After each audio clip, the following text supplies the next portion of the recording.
The women's revolution, also known as the women's suffrage movement, was a movement in which women fought for equal rights. They decided to protest now that perseverance and hard work, the 19th Amendment, was created and passed. The women felt that they had the right to be treated equally to men and they should have the ability to vote.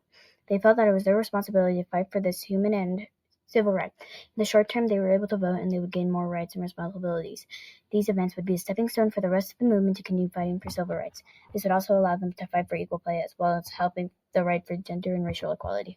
In 1848, the women's suffrage movement started at the Seneca Falls Convention in New York. The convention was where tons of women met up to decide that they wanted to start the suffrage movement. The suffrage movement started because some women were tired of being treated like second-class citizens. People like Susan B. Anthony and Elizabeth Cady Stanton would become the leaders of the movement. Throughout this movement, they would gain support from men and people like Frederick Douglass. They would also have support from President Woodrow Wilson. In 1878, the 19th Amendment was first introduced in the courts, but it was never passed. At the beginning of the 1900s, two new people took control of the movement, and they were Ida B. Wells and Alice Paul. Alice Paul had come from Britain after helping with the women's rights movement over there. After a little while working together, they had an argument about strategy and split. While Ida was planning and strategizing, Alice was protesting outside of the White House. Eventually, Alice's relentless protesting paid off, and they got the amendment reintroduced to the Senate. After a while, it was passed. Women now had the right to vote because of Alice Paul, Ida B. Wells, Susan B. Anthony, Elizabeth Cady Stanton, and many other brave people and protesters. The women fought for and earned the right to vote. They did this by passing the 19th Amendment, and they protested for that ability. And while doing that, they earned the respect for what they did to earn these rights. In a letter to the president at the time wrote, "We take the opportunity to say to my fellow citizens that I deem it one of the greatest honors of my life that this great event, the ratification of this amendment, should have occurred during my period of my administration." Letter from President Wilson to Carrie Chapman Catt, 1920. The women fought for this right to vote. They did this because they wanted to be treated equally, if not similarly, to men. They fought for years to be able to have this right.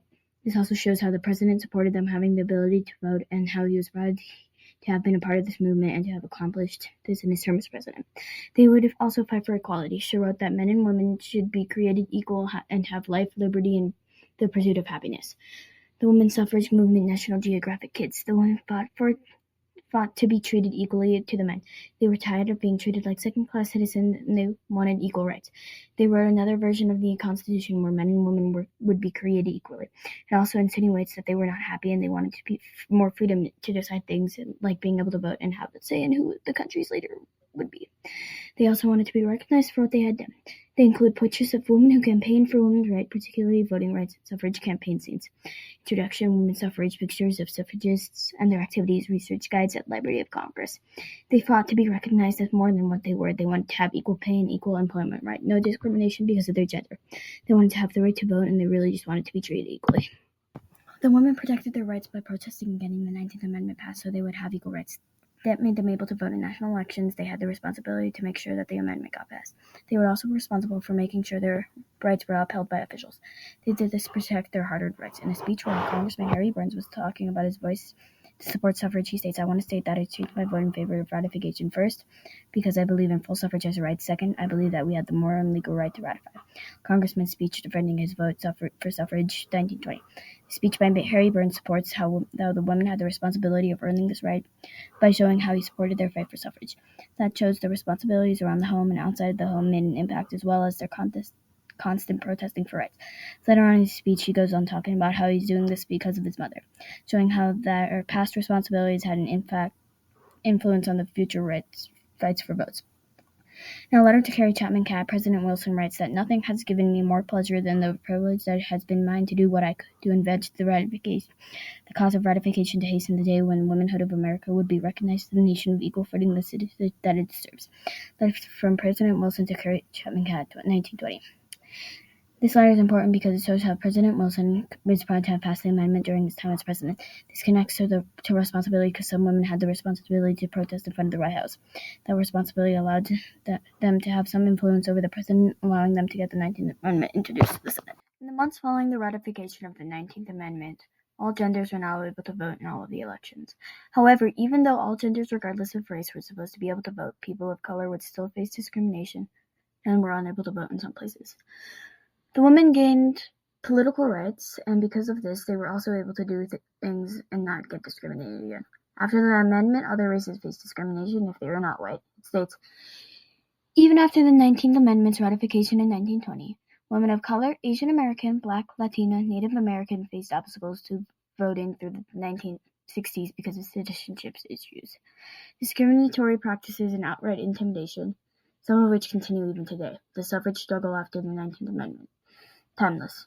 This showed how even when the amendment said all would be able to vote regardless of gender was not followed by all of the government officials. It also demonstrates how even when something is in the Constitution, not all people will follow it.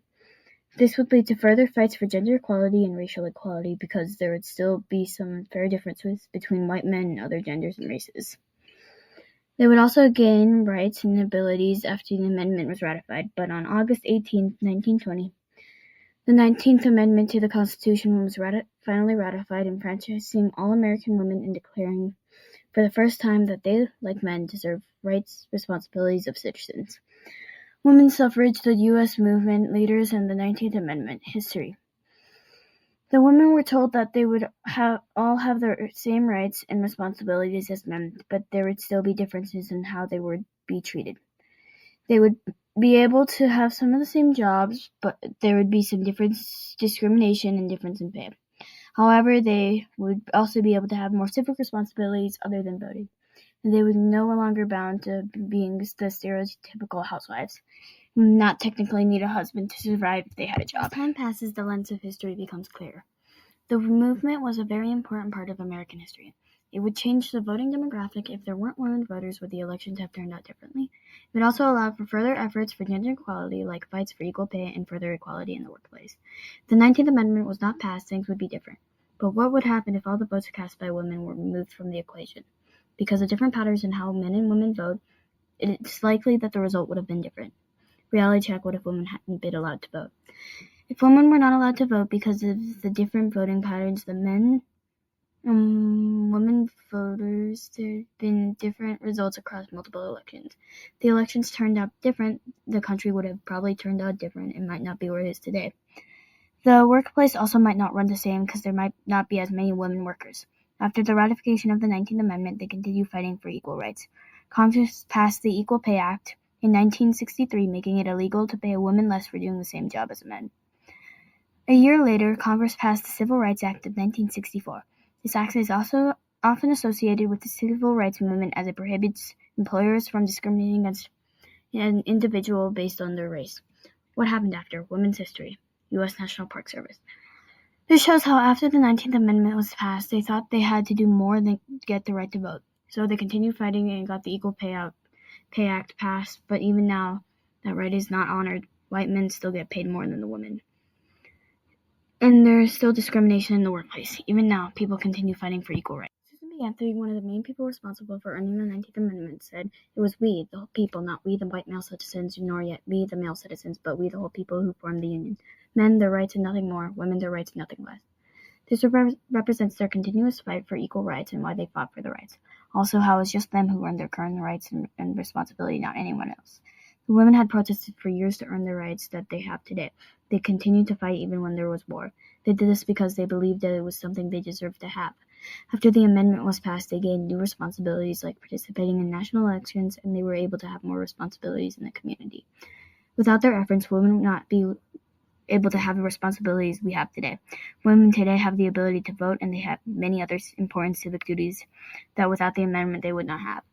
If they never passed the amendment, they would still probably be housewives. They would face extreme discrimination in the workplace, and they wouldn't even be able to get hired. The voting demographic would also be extremely different, as 50.5% of the U.S. population is women. Though not all might vote, there would still be a giant shift in the voting demographic. It would be extremely different.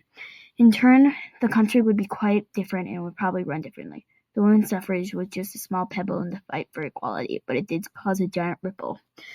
Dorothy Day once said, "People say, what is the sense in our small effort? They cannot see that we must lay one brick at a time. A pebble cast into a pond causes ripples that spread in all directions. Each one of thoughts, words, and deeds like that. No one has the right to sit down and feel hopeless. There's too much work to do." This goes on to show, even if it was only a pebble, it still caused a large ripple, leading to more effort for equality and equal rights. That is still continuing today and will continue for many years to come.